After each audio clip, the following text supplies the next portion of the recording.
Combien il est important de comprendre le caractère de Dieu, sa nature, sa manière d'œuvrer, sa façon d'agir, qu'est-ce qu'il attend de nous, comment il œuvre, qu'est-ce qu'il attend de notre part. Parce que Dieu ne force personne. En effet, il laisse chacun d'entre nous libre de nos choix. Pour cela qu'il exprime cette parole dans le livre de l'Apocalypse au chapitre 22 et dans les versets 11 et 12, où il donne cet avertissement. Que celui qui est injuste soit encore injuste, que celui qui est souillé se souille encore, et que le juste pratique encore la justice, et que celui qui est saint se sanctifie encore. Voici, je viens bientôt, et ma rétribution est avec moi pour rendre à chacun selon ce qu'est son œuvre. Il est bon de lire aussi cet autre avertissement, et qui nous a été transmis celui-ci par l'apôtre Paul, qui se trouve dans la lettre aux Galates au chapitre 5, et dans le verset 13. Il nous dit, oui mes frères, c'est à une pleine liberté que vous avez été appelés, mais cela ne signifie pas qu'il faille en abuser et laisser libre cours à vos instincts. Que votre liberté ne serve pas de prétexte pour vivre comme des hommes livrés à eux-mêmes et pour assouvir vos convoitises. Qu'au contraire, l'amour vous incite à vous rendre serviteurs les uns des autres. La parole de Dieu nous montre clairement qu'il y aura un moment bien précis où il va exercer sa justice sur tous les hommes. Et ce jugement, c'est que la lumière étant venue dans le monde, les hommes ont préféré les ténèbres à la lumière, parce que leurs œuvres étaient mauvaises. Car quiconque fait le mal est la lumière, et ne vient point à la lumière, de peur que ses œuvres ne soient dévoilées. Mais celui qui agit selon la vérité vient à la lumière, afin que ses œuvres soient manifestées, parce qu'elles sont faites en Dieu. Ces paroles, vous les trouverez dans l'évangile de Jean, chapitre 3, et dans les versets 19 à 21.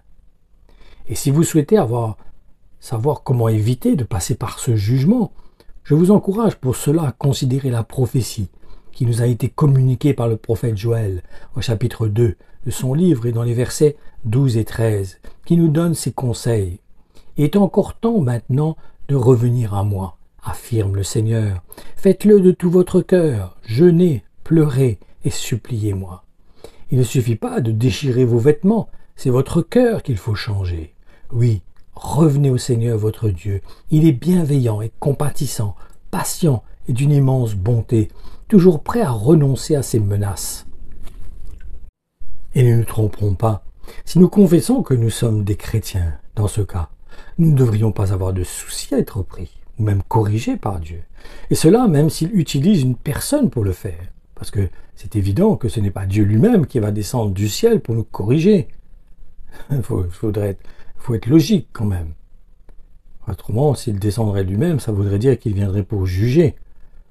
Non, il faut accepter, en tant que disciple de Jésus-Christ, enfant de Dieu, nous avons besoin d'accueillir la réprimande, accueillir les enseignements, les directives de Dieu, la volonté de Dieu, de comprendre lorsqu'il veut nous reprendre, lorsqu'il vient frapper à la porte de notre cœur pour nous interpeller et nous réveiller de notre sommeil.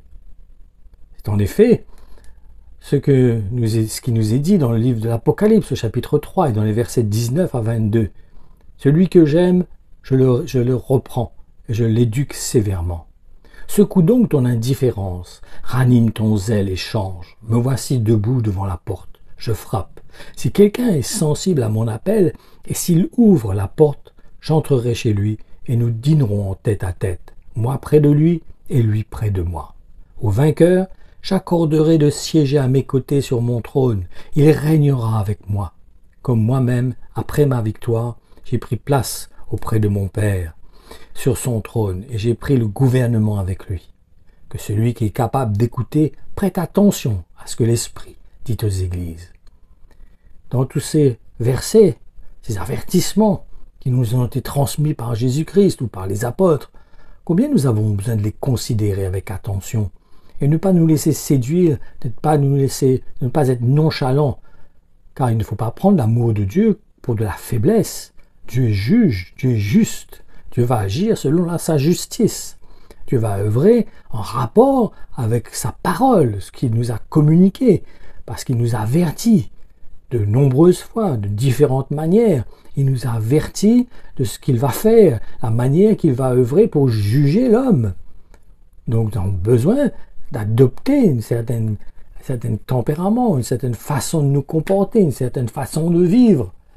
et de considérer son cœur et ne pas nous laisser séduire par des enseignements qui ne sont pas en accord total avec tout l'évangile. Parce qu'il y a beaucoup de personnes qui rapportent, qui communiquent un verset, mais qui le sortent de son contexte, de son ensemble. Car l'évangile, c'est un tout. Ce n'est pas un verset. Je ne peux pas prendre, par exemple, Jean 3,16 et me baser rien que là-dessus. Non, j'ai besoin d'étudier l'évangile dans son ensemble, afin de comprendre tous les tenants, les aboutissants du salut, de ce qui peut nous permettre d'acquérir le salut. Ça ne se limite pas à un verset de la parole de Dieu, ou à quelques 2-3 versets. Non, c'est tout l'ensemble de l'évangile que j'ai besoin de saisir, et de saisir qu'est-ce qu'il veut nous montrer, et qu'est-ce qu'il veut nous enseigner, et comment il veut nous avertir, pour que quand il viendra juger le monde, nous puissions éviter cela. Donc c'est important pour nous d'avoir cette attitude de nous laisser être enseignés, de nous laisser être éclairés par la parole de Dieu, et ne pas nous laisser séduire par des enseignements qui nous détournent de la volonté de Dieu, de la manière que nous avons besoin de nous tenir dans l'esprit devant le Seigneur. Je vous encourage réellement, à travers de cet enseignement, de saisir que Dieu attend de nous une attitude humble, une attitude d'un cœur brisé, un disciple, un serviteur qui se dispose devant son maître pour entendre les directives de son maître et ne pas nous barricader dans nos raisonnements, dans nos conceptions, parce peut-être qu'elles ne sont pas justes, peut-être qu'elles ne sont pas dans l'ensemble de l'évangile. Peut-être que c'est seulement quelques pensées, quelques directives, mais qui sont des brides de l'ensemble de l'évangile. C'est comme vous avez un puzzle et que vous avez que quelques pièces du puzzle, vous ne pourrez pas savoir qu'est-ce que représente ce puzzle.